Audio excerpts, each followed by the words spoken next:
안녕하세요. 잘 지내시고 계시죠? 우리가 마스크 쓰기가 일상생활화 되었습니다. 그렇지만 우리가 마스크 쓰다가 봐보시면 요즘 같은 경우는 간간히 가다가 나갈 때 마스크 잊어버리고 나가시고 막 이러시는 경우 있죠. 그러는데 이 사진 한번 봐주시겠습니까? 전 세계 국무총리신데요.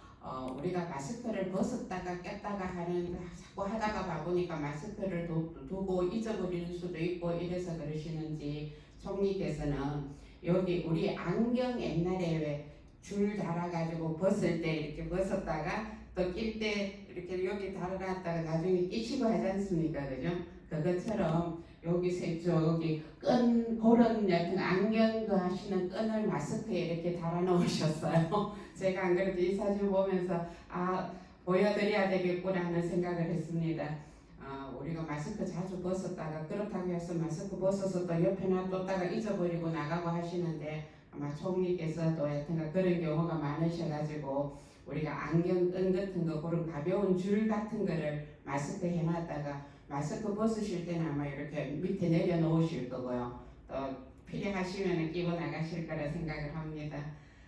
이와 같이 우리가 이제 일상생활에 있어서 어떤 가이드를 드릴 수 있는 경우가 있습니다. 그죠? 이런 경우도 봐보시면은 저도 이거 보면서 그래 마스크에다가 저런 줄을 달아갖고 있으면은 벗어놓을 때 책상 위에 이렇게 벗어놨다가 또 잊어버리고 나가고 이러는 경우 없이 필요에 따라서 잘 쓰겠구나 하는 생각을 해서 했습니다. 이와 같이 이제 이런 거를 보여드리는 이유는 우리가 일상생활에 있어서 상담이라고 얘기를 했습니다.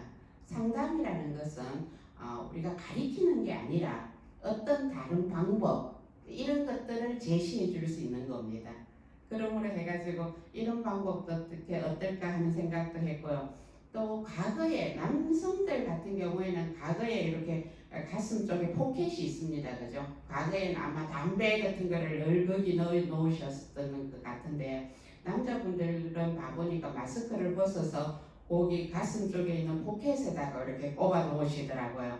그래서 저것도 괜찮네. 그래서 다음에 나도 가슴 쪽에 이렇게 포켓 되는 남방 같은 거 입으면은 저렇게 하면 되겠다라는 생각도 했습니다.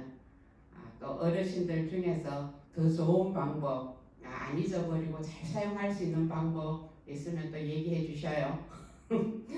이와 같이 우리가 얘기하는 어떤 삶의 경험에 따라 가지고 다른 사람한테 이러는 방법도 한번 해봐. 이게 바로 우리가 얘기하는 상담바의 같은 일입니다. 그래서 이와 같은 것도 한번 자세히 살펴봐 보시면은 이렇게 하는 게 좋더라 하면서 한번 권유할 수 있으면은 아마 이 수업을 들으시는 충분한 이유가 되지 않을까 생각을 합니다. 그리고 지난 시간에 이제 생애 주기에 대해서 우리가 공부를 했습니다. 이 생애 주기에 대한 거는 우리가 뭔가 얘기를 해주는데 어떤 근거 되는 부분이 있어야 되는데 이 근거가 바로 생애 주기라고 봐보시면은 아마 많은 사례가 있을 겁니다. 가령 이제 저도 마찬가지입니다만 젊었을 때 한 40대 이렇게 되었을 때 누군가 저를 아는 친구들이 밥 먹었나 하면서 맨날 인사하면은 때에 따라서는 짜증났어요. 왜냐하면 쟤는 내가 밥도 못 먹게 생겨 보이나 왜 맨날 만날 때마다 밥 먹었느냐는 이런 인사를 한다 싶어서 때에 따라서는 좀 짜증이 났습니다만은 또 시간이 지나서 요즘 들어서 그 친구가 나한테 밥 먹었나 이렇게 얘기를 하면은 굉장히 다정하게 느껴져요. 이 친구가 내가 밥 먹었는지 안 먹었는지까지 걱정을 해주는구나 싶은 게 또 내한테 와 닿는 게 다르게 느껴지는 겁니다.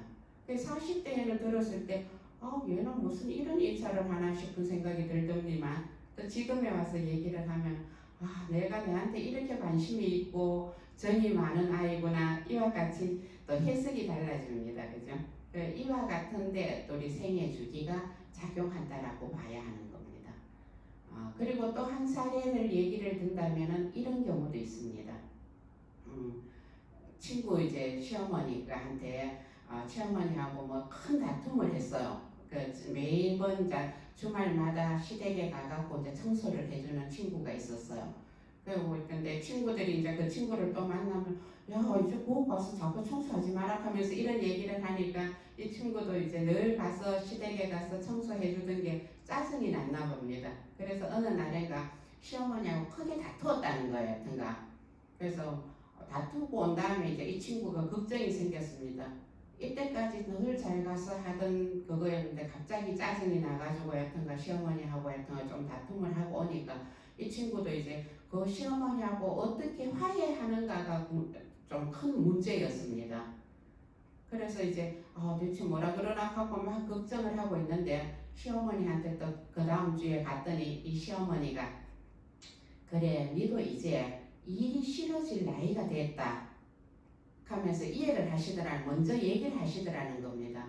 우리도 봐보면 알겠지만은 늘 잘하던 일도 어느 순간에 좀 하기가 싫어지는 때가 옵니다. 그죠? 그때가 아마 50대 이 정도 되지 않을까 생각을 합니다. 물론 개인차는 있지만은 조금 싫어지게 되면은 우리가 짜증이 났는데 그래서 늘 걱정을 했습니다. 시어머니하고 어떻게 화해하나를 그렇게 있었는데 시어머니가 생애 주기를 잘 아시는 거예요. 그러는데 시어머니가 먼저 그래 50대 정도 되면은 일이 싫어지더라. 일을 못하는 게 아니라 싫어지는 때가 있다. 니도 아마 그때인가 보다. 이렇게 얘기를 하니까 이 친구가 그 시어머니하고 화해하는데 너무나 좋은 그겁니다. 그래서 자기도 더 미안하고 우리 시어머니가 이런 거를 이해하는구나 하는 겁니다. 그렇지만은 여러 선생님도 아마 그러실 거예요. 시기에 대해 가지고 적절하게 어떤가 네가 어떻게 내한테 그럴 수가 있느냐 이런 얘기보다는 그래 니도 이제 그런 일이 싫어질 때가 됐다라고 먼저 얘기해 주심으로 해가지고 우리가 이 며느리 입장에서 봐보니까 우리 시어머니가 진짜 너무 좋은 시어머니구나 하는 부분도 화해하는 것도 정말 쉬웠다라는 이런 얘기를 합니다.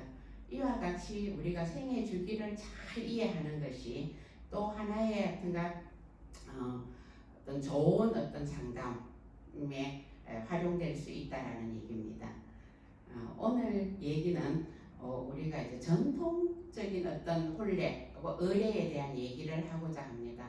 우리가 전통 의례에는 관혼, 상제 이런 얘기를 하고 있습니다.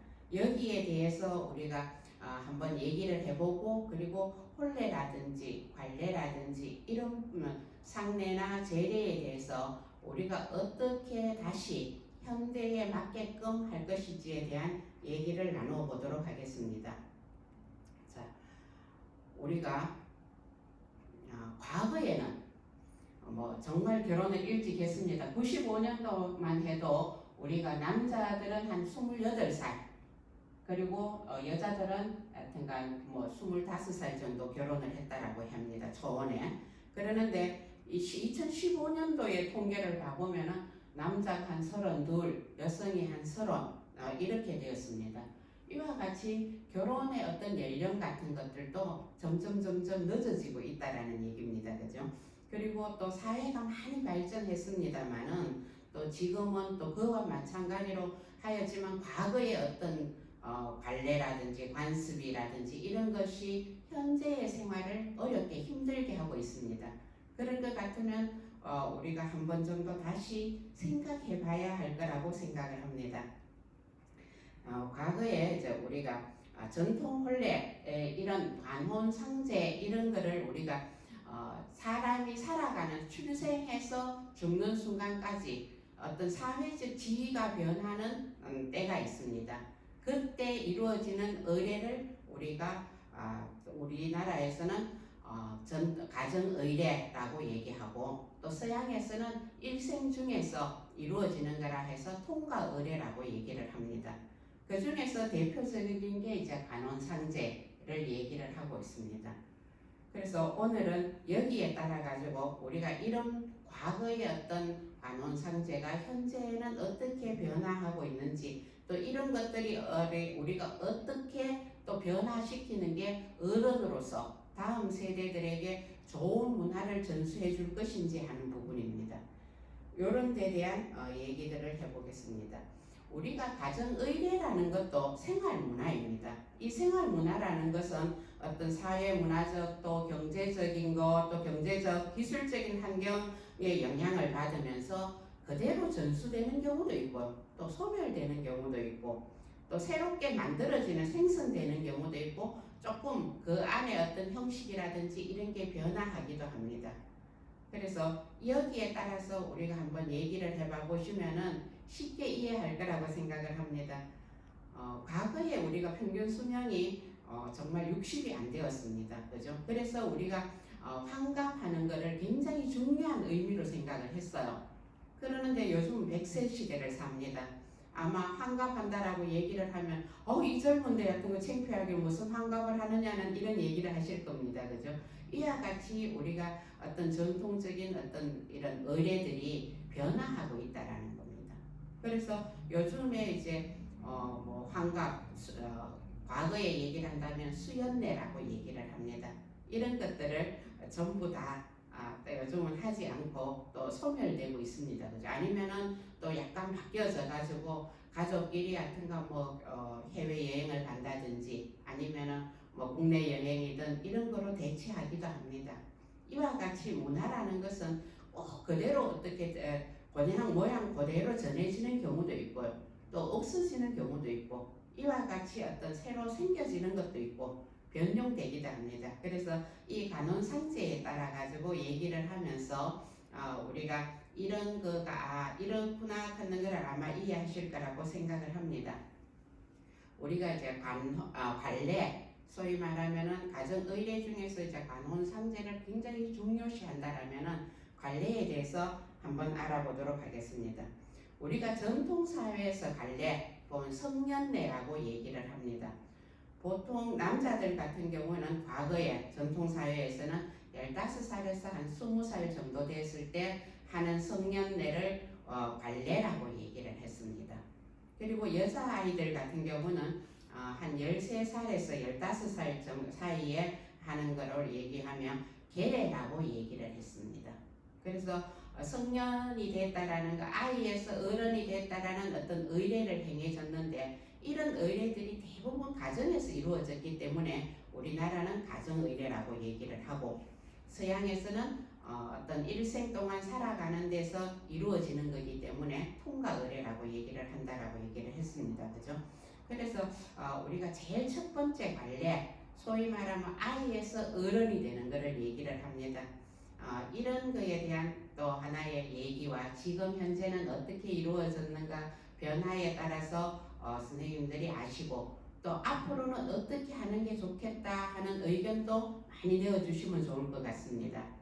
그래서 이제 과거에 남자들 같은 경우는 15살에서 20살 정도 되면은 각 가정에 따라서 그 가정에서 존경할 만한 어떤 분을 모시고 이 아이의 성년례 관례를 치루었습니다.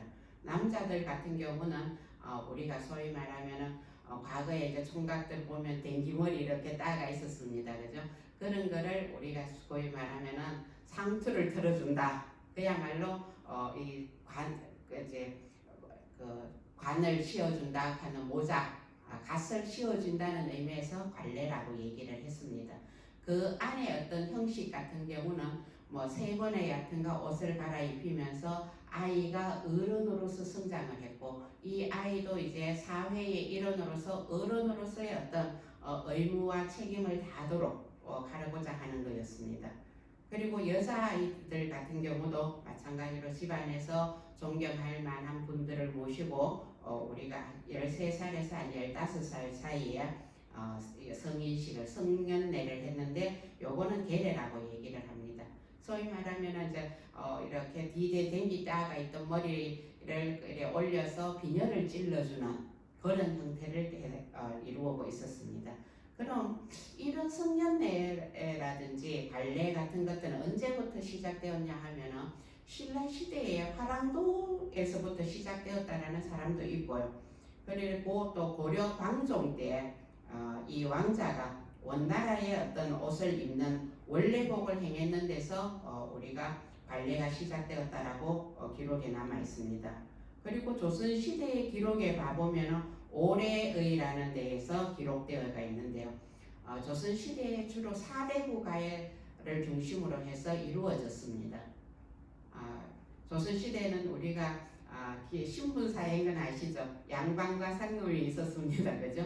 그랬는데 주로 사대부가에서만 이런 어떤 관례나 계례를 했다라고 하는데 그것뿐만 아니라 일반 가정에서도 했습니다. 꼭 사대부가 아니더라도 일반 가정에서도 우리가 형식은 조금 달렸지만은 뭐 들돌 들기, 진세 이런 것을 행사를 했다라고 얘기를 합니다. 그러므로 해갖고 이 성인이 됨으로 해가지고 우리가 이제 과거에는 아이들한테 입시킬 때 임금을 아이들 임금, 성인의 어떤 임금을 주지 않았습니다만은 이 성년례를 치르고 나면은 우리가 그때부터 이제 일을 하고 나면은 어떤 돈을 받을 때 성인으로서의 임금을 받았다라고 합니다. 그리고 이 어떤 이와 같은 의례 같은 것들이 행해지는 것은 굉장한 의미가 있습니다. 우리가 아이고 뭐 나이 되면은 다 어른이고 이런 얘기도 하지만은 어떤 의식을 한번 해줌으로 해가지고 이 아이의 마음이 달라진다라는 것, 마음가짐이라든지 또 거기에 모든 참석한 사람들이 이제 성년례를 했으니까 어른이구나 해서 그 사람을 대하는 대접도 또 다르게 하게 된다라는 겁니다. 그런 의미에서 이런 의례 같은 것들은 중요한 의미를 띠고 있어요. 어느 날인가부터 우리 사회가 발전하면서 아이들이 이제 고등학교 졸업식이라든지 대학 졸업식을 안 가요.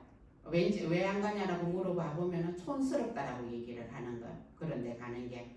그러는데 이와 같은 어떤 의례를 행한다는 것은 우리가 살아가는 데서 굉장히 큰 의미를 둡니다. 가능하면 참석하는 게 좋을 것 같아요. 촌스러운 게 아니라 우리가 졸업식을 한다라는 것은 어떤 한 과정을 마치고 뭔가 한 단계를 끝내고 다음 단계를 준비한다라는 의미가 있습니다. 그렇기 때문에 졸업식에 안 가는 게 폼 날고 막 멋있는 게 아니라 세련되고 한 것들이 아니라 그런 의례에 참석하는 것이 실질적으로 내가 이 단계를 마치고 다음 단계를 준비해야 되는구나 하는 의식에 참석하는 것이기 때문에 중요한 의미가 있다라고 봅니다. 어르신들 생각은 어떠세요? 이제 요즘 그러면 성년식, 성년례, 성인의 날은 어떻게 행해지는가 하는 겁니다. 우리가 지금 현재는 성년의 날에 대해 가지고 보면은 만 19세가 되는 19세가 되는 사람한테 5월 셋째 주 월요일 날 성인식을 합니다. 그래서 근데 과거에는 가정에서 이루어졌다라면은 지금은 국가기관이나 지방자치단체 또 공공기관 뭐 아니면 단체 및 기업체 또 학교 이런 데에서 주로 이 성인식을 거행합니다. 그래서 이거에 대해서 봐보면은 이제 모여 앉아서 성인식을 하고요. 또 아이들은 이런 얘기 성년 선서를 합니다. 그 선서에 또 밑에 나아가 있는데 한번 읽어봐 보면은 큰 의미가 있을 거라고 생각을 하고요. 그리고 요즘은 자녀들이라든지 손자녀들이 성년례를 해요. 성인식을 한다 그러면은 주로 어떤 선물을 하는가 하는 겁니다. 요즘 아이들한테 물어봐 보니까 의미 있는 뭐 향수라든지 시계라든지 이런 의미 있는 선물을 성인식 때 한다라고 얘기를 합니다. 아마 앞으로 손자녀들이 있으시고 그러시면은 이 성년례 한다 그러면은 어떤 의미 있는 선물을 하나씩 준비해 주시고 또 거기에 따라서 이 아이에게 어떤 좋은 한마디를 해 주시는 게 아마 어른으로서 또 그 아이한테 조부모라든지 이런 거에 대한 어떤 의미가 달라질 거라고 생각을 합니다. 어떠세요? 성인식에 아이들이 한다 그러면 그냥 지나갈 게 아니라 가정의 최고 어른으로서 이런 것도 한번 기획해 보는 게 중요할 거라고 생각을 합니다. 네, 좋은 선물 같은 거 한번 생각해 보시기를 바라겠습니다. 다음 시간에 다시 뵙도록 하겠습니다.